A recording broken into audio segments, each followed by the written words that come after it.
Hi guys, welcome to Trail Talk. Thanks for joining us for our trail and ultra running show. This week we've got a fun one. We've got a guest from the Pacific Northwest of the States by way of Germany, Matthias Eichler of Single Track Podcast and Electric Cable Car blog. Check them out, links in the description. Chrissy and Ricky are also joining the panel today, so we hope you enjoy it. Sit back, enjoy the show. Hi guys, welcome to Trail Talk, back for our Hardrock show with the usual suspects, Ricky and Chrissy, and somebody new down below me here, Matthias. Matthias, why don't you give us a little bit of a 60-second intro of who you are and where you've just been? Yes, thank you. Thanks for having me on the show. I super appreciate that. My name is Matthias Eichler. I'm originally from Germany. I've lived half my life now on the west coast of the US, was in Silverton for Hardrock as the executive director of the Trail Running Film Festival. We had a show in Ouray, which was our annual reel that we're taking around the world. And in addition to it, we world premiered Solomon's brand new film about Courtney's triple year from last year, which was a great excuse for me to actually go out and MC the event as opposed to just let somebody local host. So I got to experience Hardrock for the first time. And well, since I was anyway out there sort of with that one hat of the film festival on, I then put on a second hat and played media, which I've never done before. I have a website called Electric Cable Car where I sort of comment and report on the world of trail running and mountain culture on a daily almost basis. And it's sort of a passion project of mine. And I do a whole bunch of other stuff, but that's probably a good first overview and a good reason for why I'm here for the Hardrock show. I can confirm that you definitely put out content every day on Electric Cable Car. I have it set up that I get email notifications, and even the most minute piece of news in our sport, and you're on it within minutes, and out comes the notification. So it's actually a really good way of keeping up to date on stuff. So we'll stick a link down in the description for people to subscribe to that website, newsletter, whatever we call it. But I highly recommend it. Ricky, what did you think of the Solomon film about Courtney? Pretty cool, right? Yes, I actually only watched it. I only watched it yesterday. I tried to watch it a few days ago and something happened out of that. I only watched 2 bits of it. Then I watched it all yesterday. I thought it was super cool. You know, it was well made, well done. And then look, everything cool that's about Courtney and trail running in a film. Like, what's not to love? Like it's just beast mode and coolness personified, right? It's just deadly, and it's look, anyone that doesn't like something like that has zero interest in trail running. So I'm a running nerd when it comes to that, and that's what I spend most of my time on YouTube looking at, videos like that, like so deadly. Yeah, a lot of commentary about it has been it's great. It's maybe for people that are, you know, on the edge of the sport, and also it's maybe a bit short. That was not the takeaways that I came away with. I thought at the end of it, yeah, okay, I would have liked it being a little bit longer, but I didn't think about that until I read it in, you know, some of the group chats. I just thought instant classic. That is, you know, like there's uplifting background music, and you know, it was just like a really good feel good trail running film. So I really liked it. Matthias, what have you got? Yes. Basically, I had the honor and opportunity to interview the film team at a Q&A on stage at the film festival afterwards.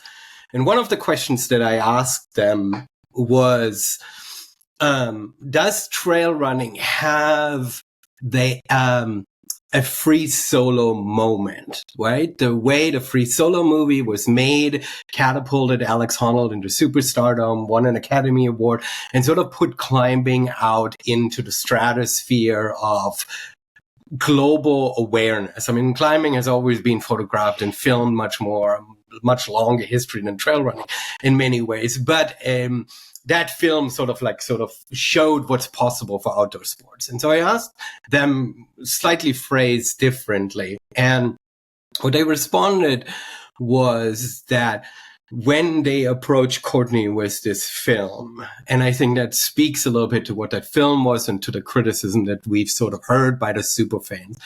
When they approached Courtney with this film, Courtney specifically actually said she didn't want her life to change. She didn't want to turn into the next Alex Honnold, who sort of went from superstar climber in the climbing community to superstar, period, right? And I think she was very conscientious of that. And I think Solomon, who ultimately funded and initiated that film, respected that. And I think there probably was some backroom talk of like, hey, we have an opportunity here. Nobody has ever done the triple. Can we turn this into something more than just a regular Solomon TV YouTube film? And I think they respected Courtney and her privacy and her way about going about things, to say we're making a normal film. We're not trying to manufacture a superstar here, because Courtney wants to stay who she is. And I think that is commendable. And I think that is something to keep in mind, especially when you hear some criticism around it. And I guess it was classic Solomon TV. It's just, it's been a while from, they don't knock out as much content as they used to with the likes of the Golden Trail series, consuming a lot of that rather than the sort of the adventure stories that we would have got in the 2014 through to maybe 2020, or whatever it was. So let's move on a little bit onto the race. It seemed like a hot year-ish, course records, some good racing, and some surprises as well. Some of the takeaways, Ludo, 48, 49 in a couple of days. Unbelievable. I feel like he went out hard because he knew Francois wasn't 100%. And if he just went out and went with Francois and dragged him along, it probably wasn't the right strategy. So I think he nailed it on the strategy front, and I just love how he tackled that race. Ricky, what was your take on Ludo and the ageless wonder? Ludo's unbelievable, incredible, man. Like, I was only thinking about Ludo. This is no lie. Like, TDS, I'm doing TDS this year, and the reason I'm doing TDS is because of Ludo. Because I saw what he did a couple of years ago, 2022, and he won it. I'm thinking, that motherfucker is after winning TDS. He's 46 years of age or something like that. I was thinking, if he's able to do that, why can I not put myself out there and try and do something amazing like that? You know what I mean? If he's able to do it.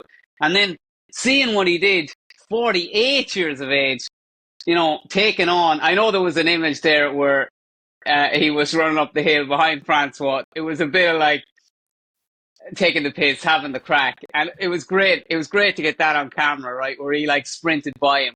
But I really think tactically he knew that Francois was not at his best. And if he just pushed and pushed and pushed, he'd break Francois. And I think that's pretty much what he did. And then he was able to hold that command and lead. And listening to him, he's so humble. He was saying, oh, my downhill wasn't that fast and this, that, and the other. And then he goes on to break the course record set by no other. Like, nobody can ever say, oh, yeah, but this fella wasn't racing or that fella wasn't racing. It's Killian's record.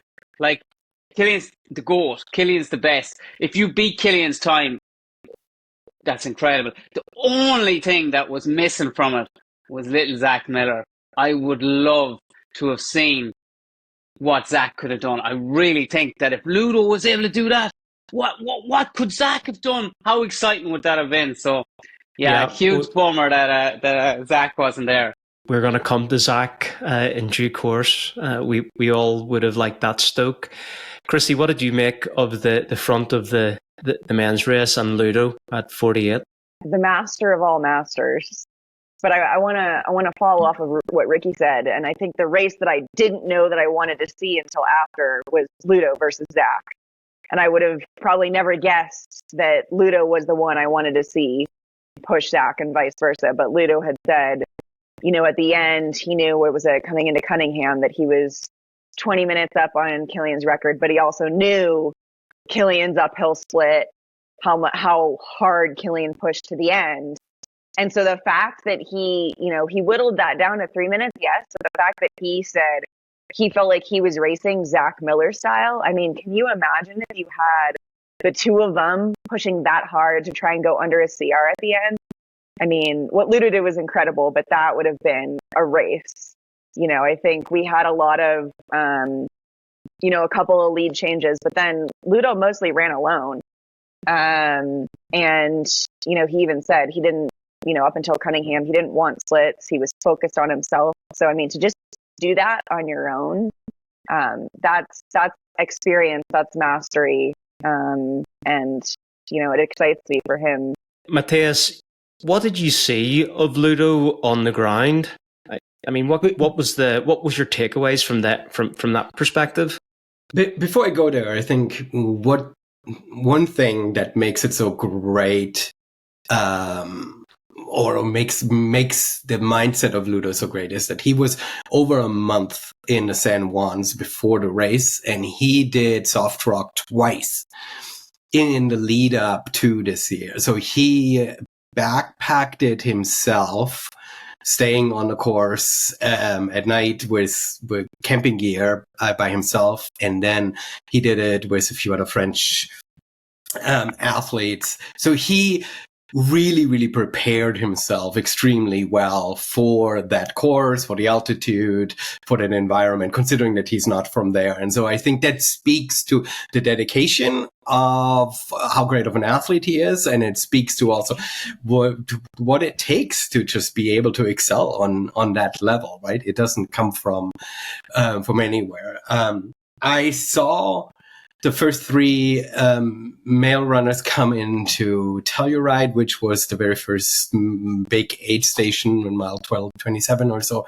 And I had never covered the front of a field and sort of seen top athletes, but seeing Ludo and Francois at that point too, they spent no time at the aid station at all. Like, it was absolutely incredible. It must have been enough to probably exchange some bottles on the vests, but that was it. I mean, they were so fast and their strides were so fluid. It was insane to watch them like that. And then I missed Ludo at Uray, which was super pissed about. But I saw Francois, and Francois at that point sat down and took a moment, and you could see in his face that he was struggling. That was a huge difference between Telluride, where he still came in his bounding strides with his long legs and just sort of like flying through the aid station. And then in Uray, almost halfway point, you could tell that something was up, right? That he wasn't going to be able, unless, Ludo collapsed, to be able to make that happen. And then I saw Ludo coming in at a finish, and I tried to, I fell out of my hotel at 3 whatever in the morning to see him run past the hotel, waited for him, and then I to see him come up the road over the bridge, and then I tried to race him to the finish, which is he has to take an extra sort of circle around, and I ran down the street 2-3 blocks or something. I was so exhausted and barely missed him because he was just flying into the finish, right? It was insane. Interesting. So he still beat you after all those miles in his legs? I'm serious. I mean, that's the takeaway from this weekend. We will get to the women's race a little bit later. But I mean, yeah, I have absolutely no chance in trying to play follow cam at any time. This is not my place. What was great was that at the finish,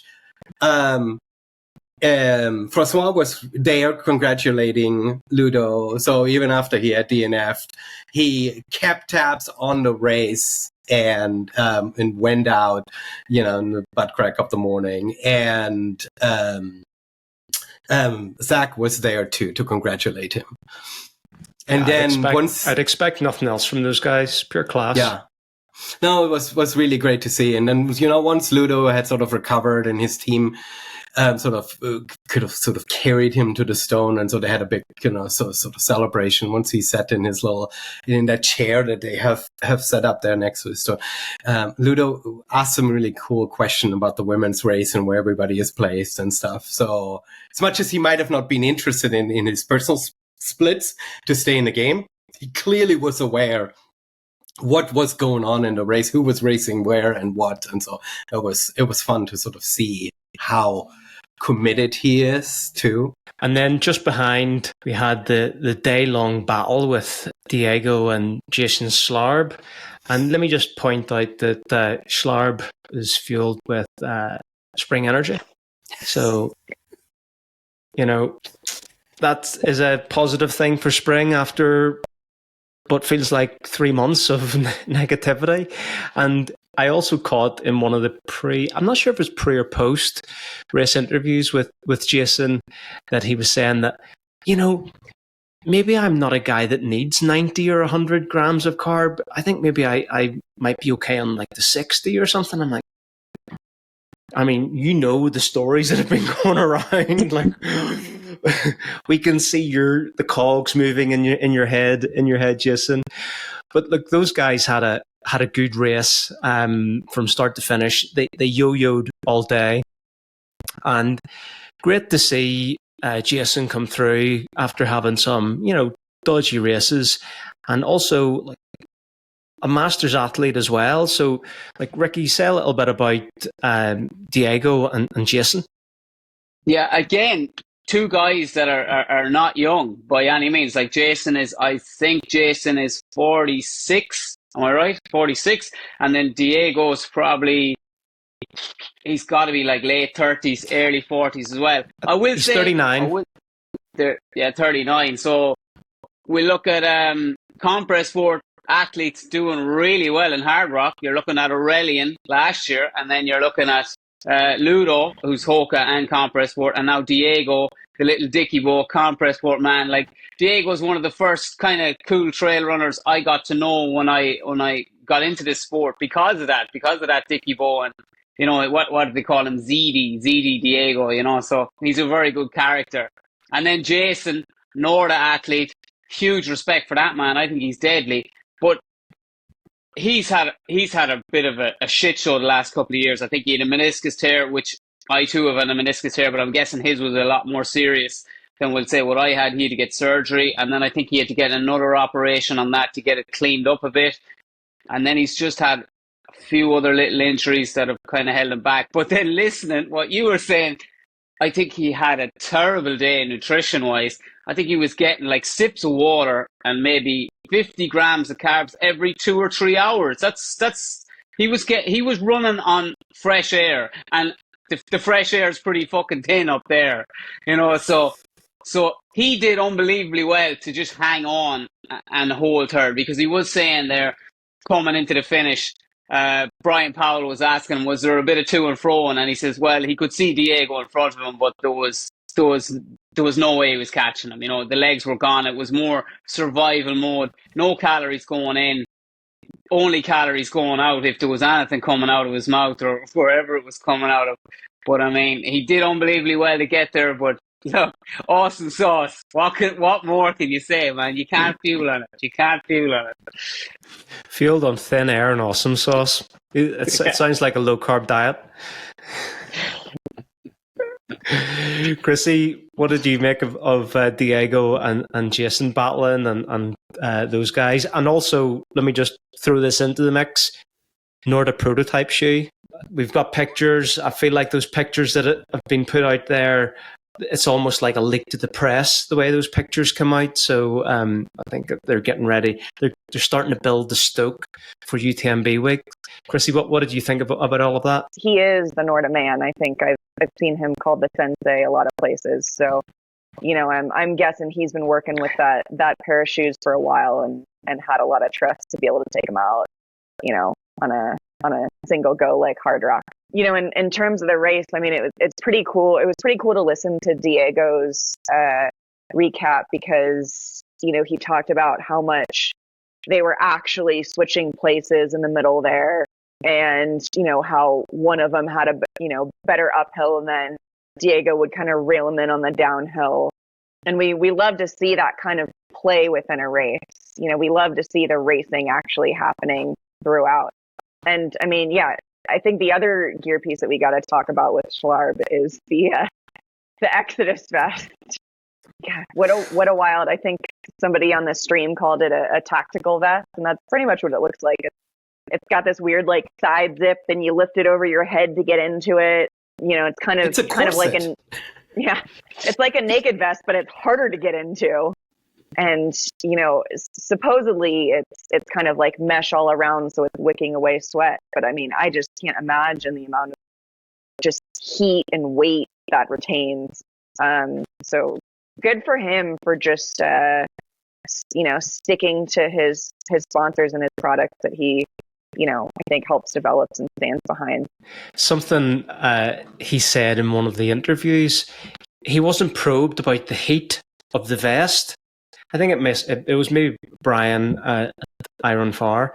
He says, "Oh, I've got to ask about the vest," and Jason said what it was called, and without any further prompt, he basically went straight into going, "I don't find it too hot." Basically, like, nobody's asked you how why are you assuming that people think this is too hot? It's not too hot, honestly. It's not too hot. So basically, it's probably too hot. We know it's dark colored. It's enclosed. There is some sort of thermal properties to that over and above a space, a nothing. There has to be. Yeah, like it wouldn't look as bad, as military, as, you know, functional if it was a blue or a red or not an orange. That's color has been taken somewhere else. But, you know, some bright colors, some classic kind of running colorways, it would look totally different. But this black and army kind of camouflagey green, brown just doesn't sit right. Or maybe it sits right, but doesn't look right. I think it's also maybe a bit appropriate for him, though. He did, at the finish, he was the first American, and he did carry an American flag that he brought back from Iraq. So, you know, maybe he also has some kind of decision in the colorway and how that fits into his life story. It's interesting that we're making, Jason, the example of the gear. What I found funny is that I think he was late in getting his watch started because I have a sequence of shots. I'm all the way at the very first bend, and I have like, I don't know, a good like 10 seconds where you can see Jason just looking at his watch, trying to get his watch started. And I'm like, I think, you know, as a pro athlete, you should have probably figured out. I think there must have been something going on where he was very focused on getting his watch started. That's, so that's to the Spring Energy story. I can tell a side story, which is my friend from Olympia who I had interviewed on a podcast who DNF'd fairly early on in the race, but he was approached back in December when he got in through the lottery, and he was approached by Spring Energy and basically said, you know, we are a sponsor of Hardrock. I'm so glad you got in. We'll offer you a sponsorship, which was essentially vouchers to buy Spring product for training and leading up to the race. And Michael took advantage of that early on, and I think it was sort of like in a two-part thing. And then as he, like, I think 2 or 3 weeks before the race, he contacted Spring back up and say, hey, I want to take advantage of my second half of my sponsorship and buy more Spring. So I have that for the race. And Spring was like, oh, yeah. So I didn't know that if you knew, but we're not sponsoring the race anymore. So therefore, we're not honoring the sponsorship to you. So we can't give you the gear. Another side story, so GO which basically jumped in last minute as replacement sponsor, but their shipment was late. And so Hardrock had to scrounge around all of the outdoor stores that carried goo in the region and basically ask for all of their supplies. And they shipped it. They basically, I don't know, drove around and got everything from these outdoor stores and brought it to the different aid stations to have enough goo because the shipment was actually late. I thought goo were a little bit opportunistic there and jumped in, and it didn't really like whenever I saw some goo athletes commenting on some of the spring posts saying things like, something positive about goo or whatever, or it doesn't happen with goo, or 30 grams with goo, or some, I know, pointless bullshit or whatever. But although in fairness, if they had goo at aid stations, I'd probably just start training with goo so I wouldn't have to carry anything, because they're not, they're a bit thick, but they're not bad. Did you see that Yitka win? 6'7" woman? She, I think, ran almost exclusively on goos through Hardrock, and she took 65 goos, I think was her final count, which is to me I think she averaged basically 2 an hour for her finish. Yeah, amazing run, but I have not trained my body and pellet to be able to handle that. That could be the missing link. Okay, very well. Let's move on to the women's race. And what I'm going to say about this is one thing to start. Courtney didn't have a day. She won. She set a course record, but she did not have a day. She was only a handful of minutes quicker than Courtney, who had set a course record at Western States. And I think a lot of us were thinking, on a good day, Courtney would shave potentially, a couple of hours even. There was people talking about, she's going to be on the overall podium and all of this type of stuff. But I certainly thought she was going to get maybe a high 24. So I thought that was interesting. Ricky, what did you think about Courtney's performance and her potential on that course?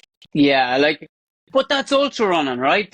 Like in that Solomon show, she goes out and she says that she never wants to have that perfect race, because she's just out there. She's saying she's not really worried about course records and times and this sort of stuff. So I think she's just looking for that experience, and if that's the day she's going to get, then that's the day she's going to take. And I don't think she is looking for that perfect race. And if she can get in that zone where she's in her pain cave, I don't want to be in the pain cave for 2 minutes, but I actually think Courtney Dauwalter wants to be in the pain cave, because that's what she gets out of this sport. She just wants to find her limits, and I don't mean by course records or like that. I think it's more just her personal limits of how much suffering can she go through, and then she learns and she grows from that sort of stuff, rather than if she set course records. So that's where she's different than I think every other athlete nearly in the world.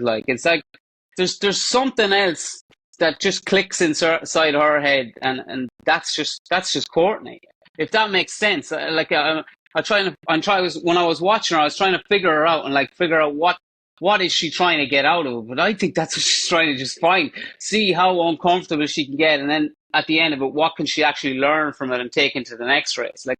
She's just a fucking badass, lads. She honestly lives and races with that quote, it's about the journey, not the destination. She is all about the journey of self-discovery and seeing what she can do, or seeing what's possible, and doing it in interesting, epic places. Ricky, before we move over here, on a day, what's the potential on that course? For Courtney, on a day? Yeah. Give us a number. 20, 23, 24 hours on a day? On a day, maybe? I think so. But the thing is, I don't know, could she get that? Because the way she trains is not like you're supposed to train. She doesn't do anything that you're supposed to do, or that what we think. It's like you do your hill reps, yeah? You do your hill reps. You love your hill reps. I see you doing them on Instagram the whole time. You've got your coach. She has no coach. She goes for runs. She doesn't train. She just goes for long runs for 6-7 hours. Like her fella just rings her maybe after 4 hours. Are you all right? Are you coming home today? Or are you going to be much longer? Like, she has no training plan. So for somebody that has no training plan, you'll never be able to know what she can or can't do, because she's so unpredictable in the sport. She's so unpredictable. That's her secret sauce. She does the intensity, she does the volume, she just doesn't do it by spreadsheet, or she doesn't do it by coach's training plan. She goes out and does it by feel, which is the most organic way of doing it. And it feels like there's nobody else out there that does it. Yeah, right. Chrissy, what could Courtney do on that course? What's her potential? Probably close to 24. I want to push back a little bit. I agree with Ricky that she's in it for the pain cave, but I want to push back a little bit because she did say coming in, she wanted to smooth out some of those hard spots from last year. And I think that didn't happen. I think she might have even had a harder race than last year, because she basically said the beginning was tough, the end was tough, the middle, the running felt good. So I think we see her come back and, go for it again. I don't know what it was this year, because obviously her racing has been more spread out, which means, her training has probably been different. She's had a lot more time the past month or two to just focus on training. So I don't quite know what happened besides, Hardrock. But I think we see her push for that 24 to 25 mark. If not next year, then the next clockwise year. You need to feel like you've extracted close to your potential sometimes before you can move on. And she was nowhere near doing it on Friday, Saturday. Matthias, what do you think Courtney could do on that course on a good day? It was really exciting to see, especially since the first three men came in kind of sort of one after another, always a few minutes in between. But then Courtney and Camille came into Telluride together. And you could tell, I don't know if it was true, but the way I interpreted it is Camille was really trying to take it to Courtney and actually get to the aid station first. I think it was a psychological thing where Camille was really trying to take the race to Courtney. And seeing Camille then in Ouray, I think either Courtney broke her or the race broke Camille fairly quickly in that sense, because in Ouray, Camille looked really bad. I tried to take some photos of her trying to rest up and everything. Every single photo is really not fair to post because she tried to put food in and almost everything came back out, right? I mean, you could tell that she was really, really struggling and trying to work herself into a place where she could get back out, and ultimately she came in second, right? She did amazing to hang on, but I wonder, I've talked to a few other top athletes and they really want and thrive off of competition, and I wonder if that's something where Courtney is struggling a little bit right now, is that she doesn't have a lot of competition, that the race for her perhaps was decided too quickly, that Camille and Katarina weren't able to really force her hand. And so therefore, psychologically, she wasn't really able to push herself to her potential. We often see big, massive course records fall. Last year's Courtney Western States, where she was pushed by Katie Scheid, right? Where I think we see some of these course records when there's good competition. And I think that could have had something to do with Courtney's performance this year at Hardrock. And then the other piece that I've been thinking about, especially after last year, I've watched in other sports too, when people sort of have won it all, they fall a little bit into the hole of what's my motivation to push next. And I don't think the motivation that we would perhaps all love, where Courtney takes it to the men's race, is a motivation for Courtney. I don't think that she wants to try to compete with Ludo, right? And so it could be, and this is all conjecture, I have no idea on this, but that after last year's, where really it took everything out of her, I mean, she spoke multiple times about how UTMB literally almost broke her, right? That she's looking a little bit for a new motivation, and perhaps that's sort of, you can see that in her race performances where she doesn't have to go that deep into the pain cave because why? She's now ahead of everyone, right? Maybe conjecture. I don't know. Yeah, well, it's a good talking point. I have no idea what Courtney could find motivating in terms of races. She's done it all. Maybe next year she has to pivot to some sort of project, like whenever she did the Colorado Trail, and do something interesting like that. I mean, I think if she would truly be challenged in a race by perhaps not just one runner, but by a group of runners, perhaps that's the motivation that she's looking for. Yeah, but they're where are they? Do you know? Katarina on a good day. I don't see it. She's 29. But not this year, not next year. She's still developing in the sport. Listening to them doing the interviews with Iron Farm Brian Powell, and they'd caught up with the second and third lady had caught up with Courtney at different times early on in the race, and Courtney asked them, did they want to push? Did they want to charge up this hill? And and they were like, nah, you're grand. You tip on.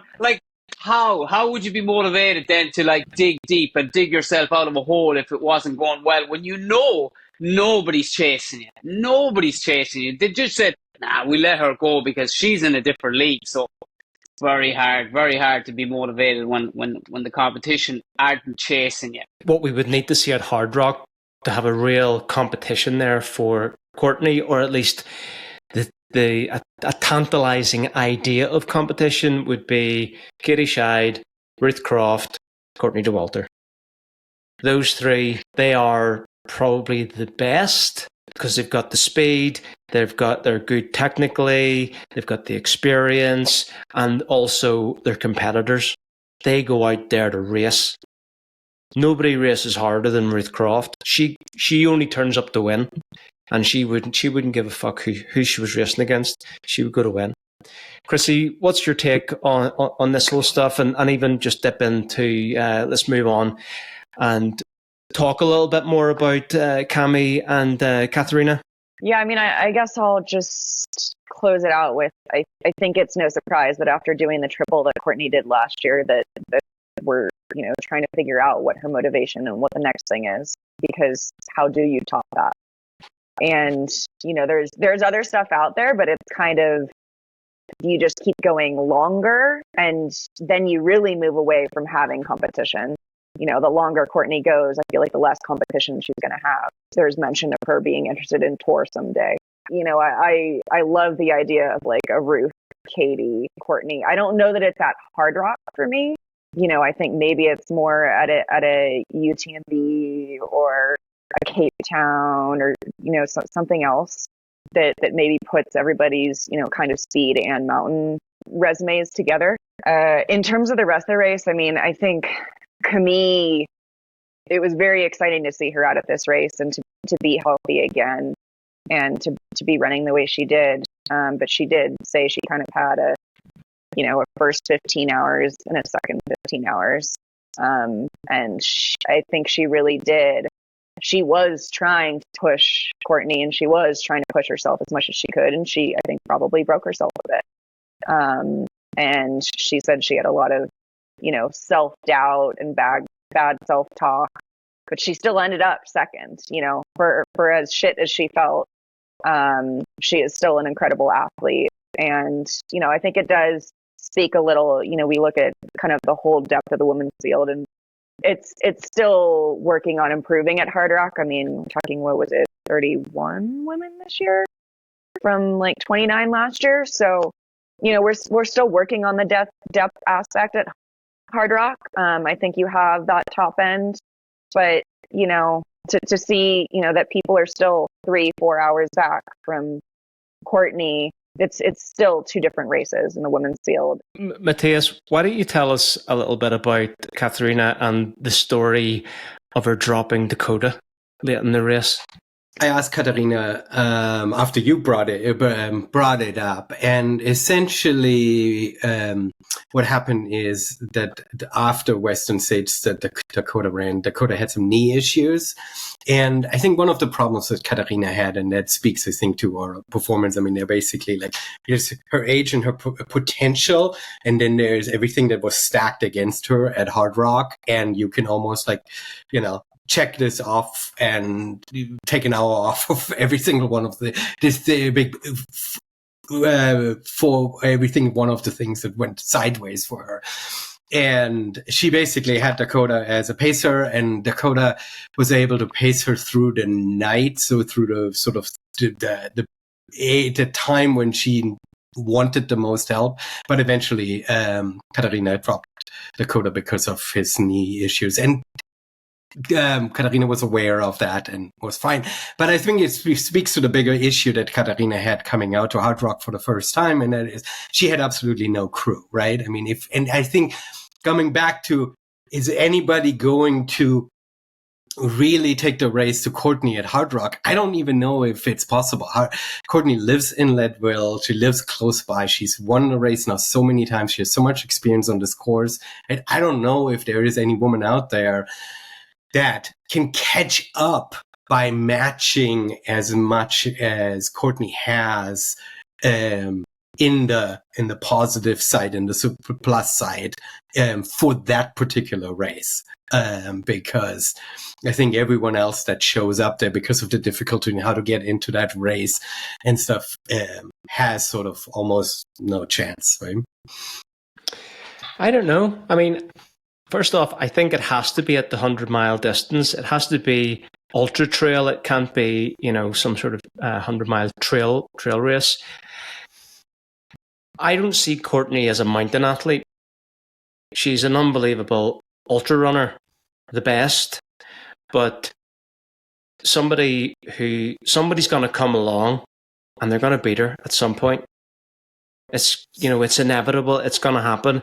And I don't think the fact that she's in Leadville and has already won Hardrock a few times means too much. If the right athlete comes along, who's a proper mountain athlete, that's grown up in the mountains, grown up on technical terrain. Can you imagine if some newcomer come out of the Aosta Valley or, the Alps or wherever, and they've crushed it through the sky races, and then they're coming up to the 100-mile distance. There's someone probably already coming through the system that has the potential to do this. And they'll probably, Courtney's such a talent that they'll probably only intersect at a point whenever Courtney's on the downturn. But for the athletes that are out there now, it's Ruth and Katie. And I think Hardrock that's the best place for the race to happen. If they go out early enough, then it takes altitude out of the equation. We can see that the athletes can prepare for these things. Just 5 years ago, we were saying, but you need to live somewhere hot to be able to be acclimatized for Western States. And now that's not really an issue anymore. There's the strategies for the cooling and all of this type of stuff. So I think it's going to happen. Who knows when? Let's move on and let's touch a little bit on the media.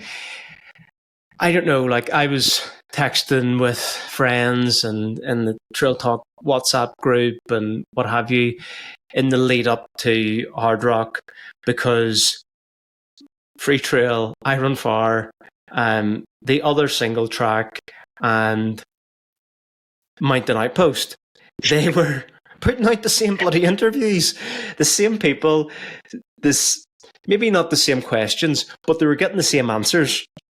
So you're hearing the Zach say the same flipping thing, and none of these people were watching the other media interviews. They're busy doing their own thing, but it just felt rubbish to me. And as an obsessive, compulsive fan, I had to watch them all. And I commend them all for doing a good job. I think my favourites were probably the OG I Run Far and the In the Studio with Mountain Outhouse. I can't remember which one it is. I didn't like the repetition of it all, but what I will say is the only people that stuck around and did it after the race was I Run Far. They're the only people that did the pre and post interviews, and I appreciate that. Ricky, what did you think of the media coverage? What did you consume? What did you like? What did you think of the repetitiveness of it? Yeah, when I went flicking through, that's kind of what I realized. I realized that they were all doing the same thing. Like Freetrail were doing what I Run Far were doing, like what you were saying. But I stuck with the Old Faithful, and I stuck with Brian Powell and I Run Far, and I just thought that I was getting more bang for my buck. They weren't the most exciting interviews by any means, but like I was being told what I needed to hear, you know? So, yeah. Yeah, but yeah, so I Run Far, they did a good job. You know, the live feed for me over here in Ireland, it's not the easiest race in the world to follow. And I can only imagine like cell coverage, like everything is impossible over there in the San Juans. Like I can only imagine it's crazy. You know what I mean? I'd say it's hard enough just to run there, let alone video somebody or get footage out there. But I did hear that there was huge numbers watching on the live feed, and there was over 4,000 people watching the live feed for Ludo's finish, you know, so that's huge numbers at 3:00 in the morning, I think, you know, so, and then Single Track were saying something like it hit 350,000 views on the 7 streams, right, on the 7 streams of the live feed. So again, that's huge numbers for a race that's damn near impossible to follow, like, so it wasn't all bad, like. I quite enjoyed the live stream. Some of the commentators are a little slim on info experience, but they're doing their best. Some are better than others. I'm sure it's slim pickings anyway, getting people to do that. So, but broadly speaking, they did a good job. And you look for, like everything in life, you look for improvement. You look for trends. And every one of the organizations that contributed to the media coverage did a better job than they did last year. Next year, I don't think I'm going to watch every piece of media. I might just go OG awkwardness and I Run Far interviews and the live stream from Jam Jam with the Cam. Matthias, as a media person out in Silverton, what did you think of what we've just said there? I think our sport is at a really, really interesting inflection point. And I think Hardrock is probably the event that showcases that the best.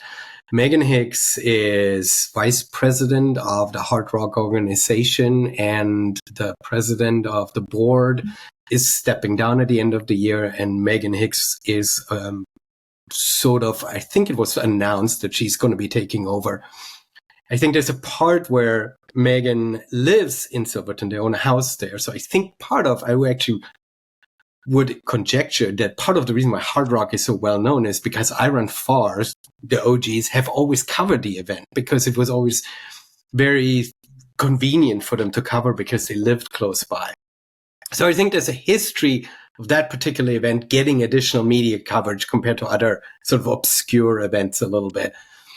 And it's going to be interesting to see with Megan's role how I Run Far's coverage is going to evolve, because their coverage is a little bit threatened because they do this minimal, we are only on Twitter and we post stuff there, and now sort of Mountain Outhouse post and Freetrail, they sort of roll in with the cameras and the Starlinks and 400 volunteers with follow cams and stuff, and they sort of usurp this entire old school coverage. And it's going to be interesting to see how this is all going to shake out, because I don't know if the ROI of all of that live stream is truly there, because the amount of work it takes, the expenses it takes to spin this up are just so massive that we are excited because we've never seen this in our sport. But I don't know. I'm not saying it's going to go away, but I don't know how it's going to evolve and shake out. Because to your point, Aaron, I think the piece where all of this kind of sort of starts to fray is that everybody has a mic and a camera now, but isn't well prepared to figure out what the unique questions are that they're supposed to be asking in order to give their interviews something special, right? Yeah, I think over the last few years, we've been moving away from telling stories and focusing more on just the sporty bit. And that gets really repetitive and it's kind of boring. Although it's part of it and it's also interesting. But the unique stories and characters that come out of the stories, that's like the stoke of the sport. That's the stuff that we watch. That's the stuff that Salomon TV created. That the early videos of Anton were not about how many carbs he had an hour or how many handheld water bottles he took on a run or whatever. We weren't thinking about those meaningless things like that. Yeah, so it's an interesting to see how that evolves. Chrissy, what did you think of the quality of the media coverage? I think oftentimes, especially with Hardrock, we start out with just being so grateful that there's coverage at all. Grateful that there's a live stream now, and it's kind of like when we started the Western States live stream, where you're just going to keep working at it year to year to improve it. But same with states, there are limiting factors in how good the coverage can be throughout the course. I would love to see kind of different media groups or individuals kind of be taking different angles and be having different niches in the sport, because I think you're right that if everybody's interviewing Courtney 3 times, Francois 3 times, and, they're just asking, what's your race plan? And, what's motivating you? Why do we choose one over the other? And I'll agree that, like, especially for this race, I Run Far, not only do they have a history of covering the race, but, Megan and Brian have a history of running the race. And so they just come with expertise and experience that, none of these interviewers have. And, their ability to critically think about the Hardrock course, all the little intricacies of it is just far and above anybody else's still. So I don't know where that leaves us in the future, besides just saying that, we need people to be thinking about, what is their content doing that's setting them apart from other content out there. Jamil Coury for president. Well, that'll solve it all. So. One more thing. All that race needed to get extra media coverage was something like Killian's broken collarbone. If they let Zach race, that could have happened. We could have got that. Would his appendix blow up midway through the race, and could he still cross the line, giving it everything? Probably. That would have been someone's cool to life see. on the line for a story. Thank you for the sponsor of our exclusive live coverage, the General Hospital in Durango. Quick pause in the show to say thanks to our sponsors, TORQ Nutrition. Use the code AFRN10 for 10% off at checkout. I recommend apple crumble gels, lemon drizzle gels, vanilla pod drink mix. They've just released new gummy jelly type chew things. I haven't checked them out yet, but I'm going to get them next week. I'm looking forward to them. Also, the wonderful GOREWEAR, inventors of Gore-Tex. Use the code IRunOverMountains30 for 30% off at checkout. Yes, 30 freaking percent. Anyway, guys, back to the show. I put out a call for comments, questions. What did you think was interesting about Hardrock? We've covered an awful lot of it ourselves, and because we shared those same opinions. A couple of other cool ones that I'll just read out because multiple people sent them to me on Instagram, and I think they're noteworthy. But Becky Bates had her second consecutive top 10 finish, beating Claire Banworth at the age of 62. I thought that was pretty cool. I mean, Hardrock is the race. It's something like that's going to happen. And then there was an Indian American, Vishal Sani. I think he might live in California. 15 years he's been putting into the lottery, and he got pulled, and he got around and completed the loop in 43 and a half hours. So well done him. And now it's easier to get in the next time. So you only have to do it once. Let's have a chat about 81% finisher rate, right? How often do you see a Hardrock, a UTMB, like big mountain races where there's not a little bit of a storm somewhere? And there was no storm. Mm-hmm. You know, it was weather was settled, probably a little bit of high pressure. So I think they were lucky weather-wise. So on Zach Miller put out a poll onto Instagram. It's up on the screen now. What should Zach do next?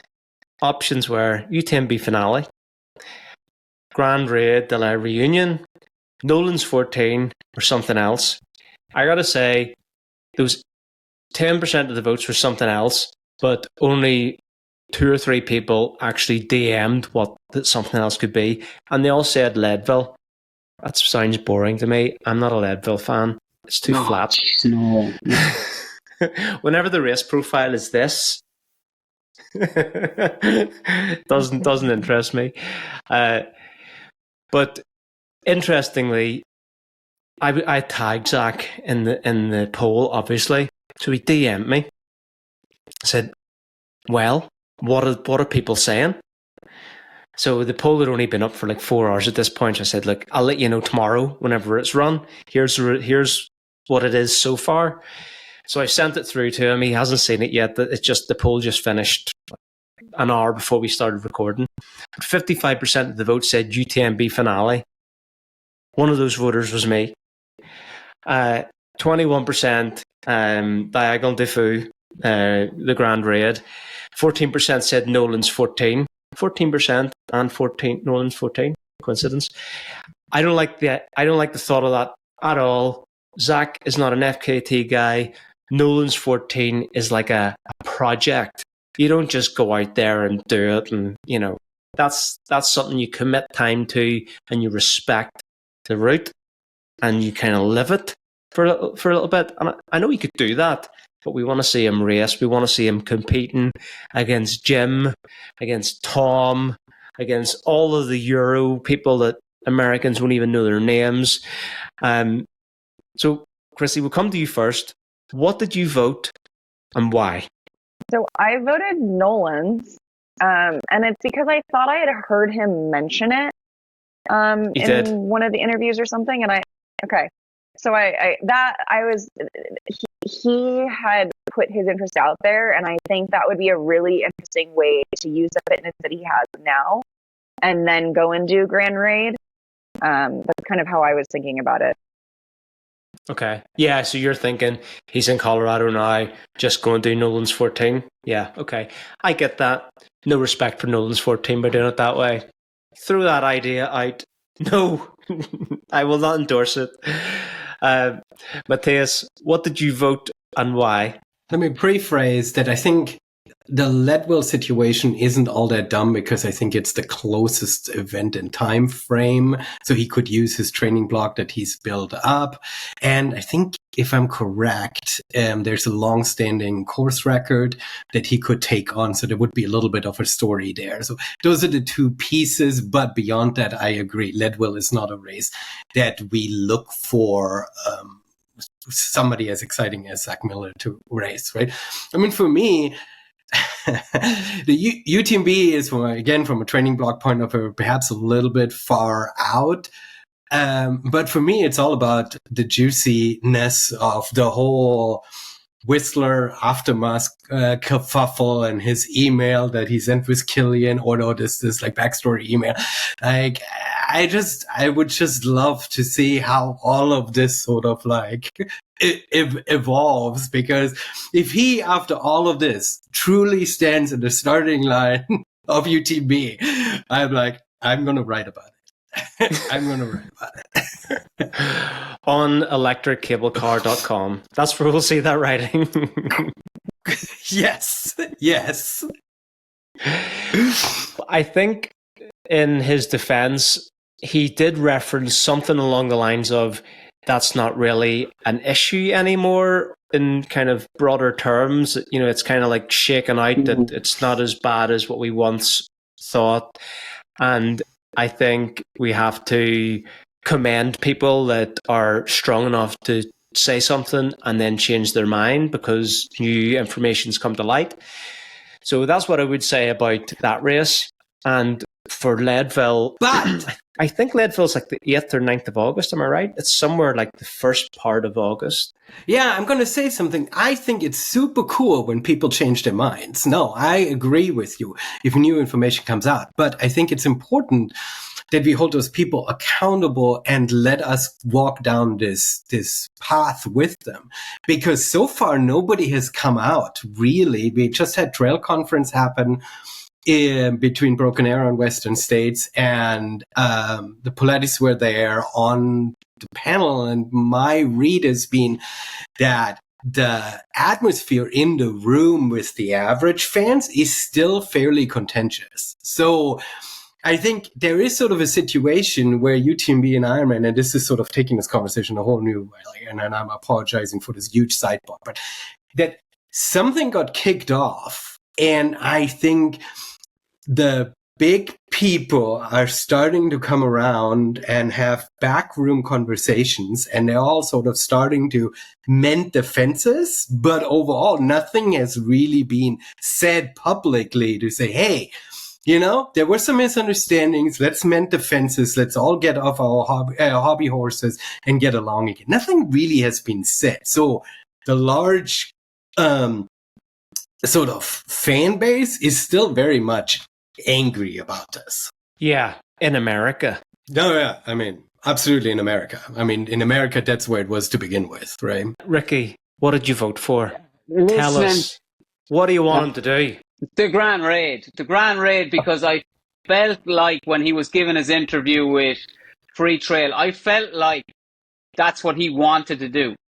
And if Zach Miller wants to do something, then I want to see him do it. Like, because I felt like that's where his passion is going towards. He mentioned something about tour, but he was saying that's more multi-day. That's more, you know, it'd be a cool idea, but it's maybe something in the future. Right now, I think he's ready to race. And I got the vibe off him that, yeah, he'd like to do UTMB, but he's just a little bit afraid to say yes to UTMB. That's kind of just what I read. Like, he was giving off that kind of a vibe in that interview that was sort of like, yeah, things are going on and things are moving in the right direction. It's not quite there yet, but maybe it is and maybe it isn't, you know, and that's kind of the vibe I was getting off him. Whereas with Grand Raid, it's more set in stone.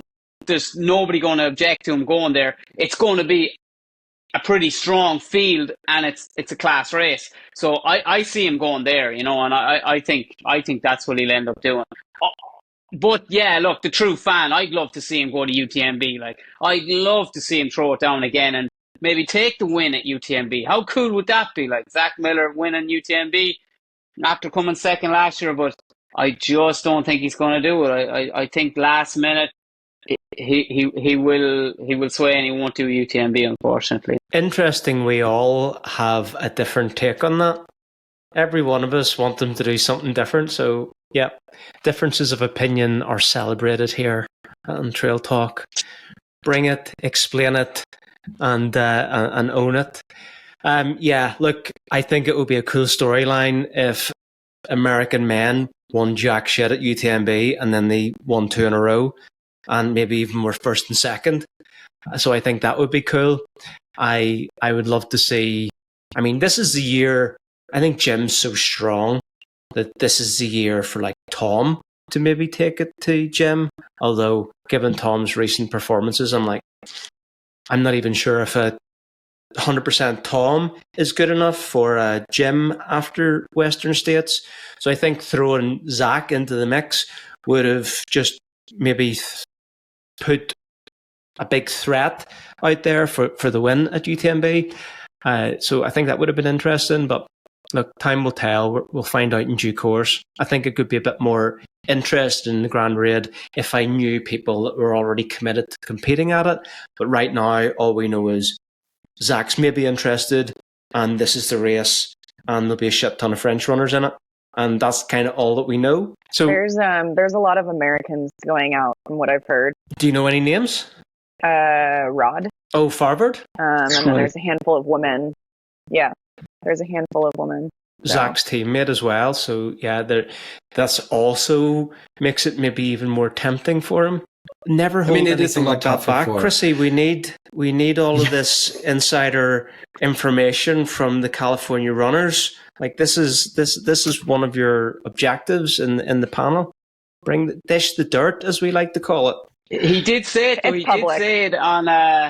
He did say it in an interview after Western States. I definitely heard him say that he was planning on doing the Grand Rage. Yeah, definitely. Yeah. Cool. Okay. Yeah, more there's interesting. A handful, as I said, of women. I think like MK and maybe Danny and Jen Lichter. That type of group is going out there. Shorter. If you're not doing the 100-miler at the Grand Raid, you're not doing anything. I mean, that's the pinnacle of the sport, the 100-mile distance, and no one even is there another distance at the Grand Raid? No, that's not show worthy information. Right, moving on. Jamil Coury, Steep Life Media have just bought Ultrarunning Magazine. I think that's amazing news. Jamil is like the best shepherd the US trail running scene could ever have. And some things come to mind is, will anything change with UROY? We've got the Troy Trail Run of the Year from Freetrail, which I kind of felt only exists because UROY wasn't global. It was just American. It was North American Ultra Runner of the Year. And it was every year there was this but it's this. Oh, but what, there's always this button heads around it. And I think that's why Troy came around. So I'm just wondering, will Jamil make any kind of changes there? I like to think that you should look back at his playbook of what he's done with the other businesses, and he's probably just going to repeat that type of stuff because that's what he's experienced at, that's what he's good at. So it would make logical sense for him to apply that to Ultrarunning Magazine. So are they going to expand something more digitally? You would think with Ultrarunning Magazine, why are they not the people doing the I Run Far type of video interviews? That seems like a logical place for that to happen. But I'd love to know what you guys think. Matthias, what do you think about this news? I mean, Jamil is the most powerful man in trail running, right? I mean, his collective ownership of American. So let's put it up. Who else is up there as an individual that owns as a private company? I don't know. Viper has races in 3 different states. Last time I checked, I just collected the number this year, and I don't know if all of them are live, but I think the last time I checked, it was over 80 races. Now I just counted, and it was over 50 that I had found. So you have got 50 races. You've got, I think 2/3 of the Hoka Golden Ticket races for Western states in the US, 1/3 of global. You've got live streaming equipment to run 30 live streams. It's more live streams than UTMB does. The only live stream provider in North America. He has a print magazine now. The amount of stuff that he owns is sort of unprecedented, I think. I don't know who else is that powerful. If you collect it all together, it is, right? I mean, he owns the live coverage of Western States and Hardrock, which are 2 of the most important races in the world. And I think that's just, from a number point of view, that's a statement in itself. He has to set the context that this is a North American thing. It's important in the North American market, which influences the English-speaking media in the sport, obviously. But you mentioned 50 or 80 races. but not very many of them have big participation. The difference here is America is a large landmass country. Europe is a lot of smaller countries. Like, you only have to look at somewhere like England, which is, I don't know, what size is England? Like, how many times does Rhode Island fit into England? You know, probably only like 4 or 5 times. I don't know, something not. It's not a big landmass. Look at Centurion. They have a ton of races now. They don't have 50 or 80 or whatever the number is, but they probably have like a couple of dozen races with participation in the hundreds and the thousands of each of these events. They're not doing anything on a global scale, but I mean, they've got the South Downs Way, which is now part of the World Trail Majors. My point is, like, he's not influential massively in the overall grand scheme of things. If there was a Mount Rushmore of trail and ultra, his head's up there because he's done more for the sport than any other media company. Like, tell me somebody that's been more influential in American trail running in the past 15 years. Well, I mean, I think that's my point, though, right? I mean, the combination of him being a race director, a runner, and holds the media. It holds so much of the media, especially this push into live streaming. I think makes him truly unprecedentedly powerful. Like, I don't think there's anybody, even on a global scale. I don't even think UTMB has that much. If you just look at it in numbers, yeah, viewerships and stuff, right?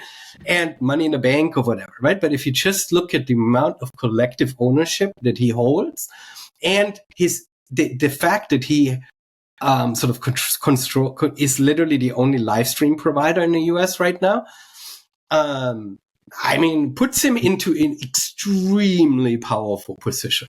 Before you go, Ricky, Matthias, is it good or bad? Well, I mean, I think looking at the responses from the announcement of the purchase of the magazines, I think overarchingly it is an extremely positive response because he's been doing only good things with his properties that he owns. I don't think there is any question at this point. There's no worries that he is going to abuse that power, if you will, right? So I think overarchingly it is a positive thing. But it is, if you are I Run Far, if you're Freetrail, if you are even Hardrock and Western States, who are two nonprofits who are sort of relying on him exclusively, because there's really nobody else to provide that kind of coverage. I think we talked about when UTMB was starting to roll in, everybody was screaming monopoly and not understanding what a monopoly truly is, and was worried that the big corporate takeover is happening. And now Jamil is essentially pushing himself into that same monopoly territory. And nobody's using these words because it's still not a monopoly, but it is something to make a point of, right? That there is starting to be an outsized power there. And I think I'm not saying it's negative because we haven't seen any negative sides of it, but I'm curious how Debo feels about it and how Megan and Byron feel about it. Ricky, what do you think? Yeah, I think, like, look, as a trail fan and a trail geek that likes watching on YouTube videos all day, Jamil is your go-to, right? He has been for years and years, and he's been a fantastic ambassador for the sport, you know, but that is interesting what Matthias is saying about, like, the power, like, because all you associate Jamil with is, like, positive vibes, you know, as in he's always this friendly, super chatty, so approachable. Is there a side to him that's a little bit more cutthroat? There fucking has to be, right? Otherwise, you don't get into that position unless there's a little nasty streak in you somewhere. Like, you don't get that power just walking through life saying hi to everybody, you know? But it's going to be interesting to see it. I think it's good to see him take on the magazine. It's a magazine that's been around since, I think, 1981 or something like that. It's been around for years. And I think he'll bring that digital. He'll do a little bit more with that. And like what you were saying, Aaron, it'd be cool to see him do something like for Ultra Trail Runner of the Year or something like that, where it's not just in America. Maybe it's taken worldwide or something like that. Maybe it's a little bit more included, because usually the Ultra Runner of the Year is always an American or something like that, you know. So it'll be interesting to see. But I'm a Jamil fan. I'm not a fan of him when he was running. He used to bore the ass of me when he was just running, because I just thought that I don't want to watch you run. You're not that good. I'd rather watch the elites run and you run after them. Like when he was chasing Jim Walmsley down Cam Street. Nothing cooler than that, right? Some of the best footage ever. If that doesn't get you into trail running, nothing will. Jamil chasing Jim Walmsley is so cool, and that's what I think of Jamil. Oh my God, I can't believe you said that. Jamil's Steep Life vlog of like 2014 through 2018 was kind of like my inspiration for running vlogs. Like, I enjoyed that type of stuff from other creators, but he was a guy doing like the hardest shit races. He did Rondell Sims the year before I did it. He did TDS the year before I did it. Like Jamil has a passion for the sport, and I think that's why he's been good at things. He's spearheaded the live stream. He's figured out how to do it because he's passionate about it. So, like, I think we can trust him. Chrissy, what do you think? Good or bad? And what's your thoughts? Yeah, I mean, I think his passion for the sport and is what's driven a lot of his, maybe entrepreneurial decisions. He's been very calculated and intentional because he cares so much about the sport. And I think this move reflects that. He cares so much about Ultrarunning Mag and trying to save it and bring it in, with us to the future.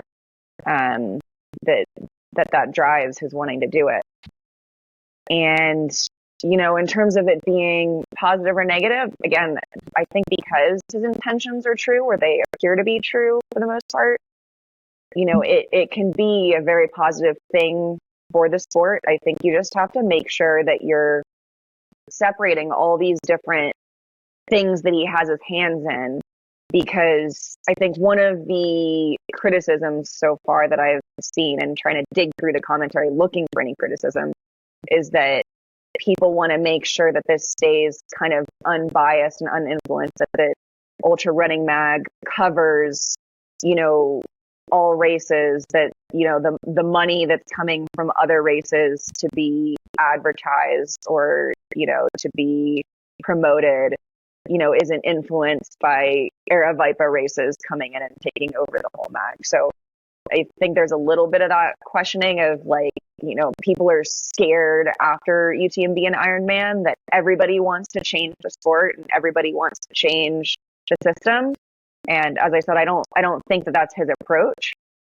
But, if we're going to play devil's advocate, that's where people are coming at it. And so I think as long as you keep those good intentions and you say, I just want to save this magazine and I want to, digitize it and, really make it something that can help grow the sport, that you'll be in a good place to get it going. I mean, like, I'm sitting here smiling because I feel like we're trying to fit this purchase into some sort of left or right bucket. Is it going to be left leaning, right leaning? Are they going to be? Is this going to dictate the storylines? It feels so American, that we're almost politicizing or speculating. Could it go this way?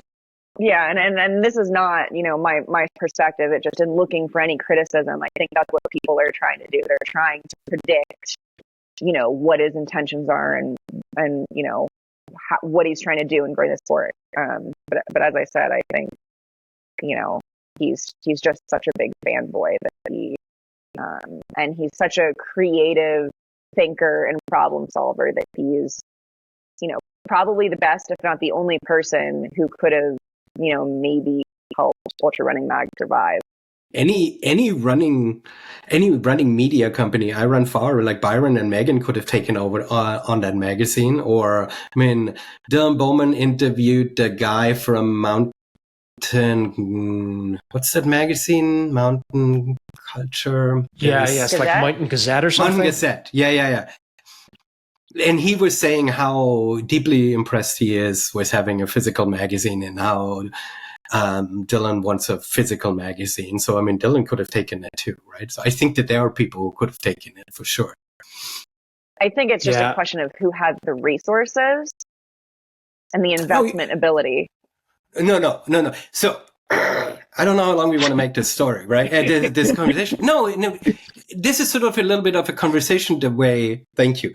This is this conversation that we have with, and now we're taking beyond America and into Europe. That's what the European Union is trying to do with Apple right now with this whole Digital Markets Act, right? That there are some legislation coming that redefines what a monopoly is and basically saying if you're making an outsized amount of money with one business and you're using that money to sort of build up or buy other businesses, then you are sort of using an outsized influence in a market where you don't have previously had any power.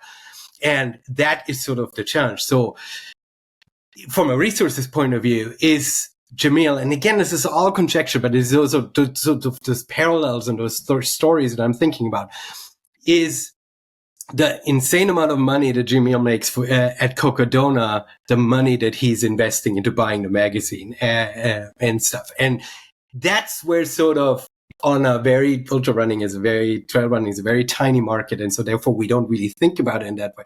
But I think those are sort of those parallels, right? And I think those are those worries because we can see that. And to finish this off, I just think the reason why we're okay with all of this is because Jamil is a great guy. I've met him at Silverton. He's very approachable. He's friendly. I have nothing against Jamil at all, right? But this is exactly what is needed, especially in our sport and in North America, is that figurehead, that person that represents the sport. And that's what UTMB has completely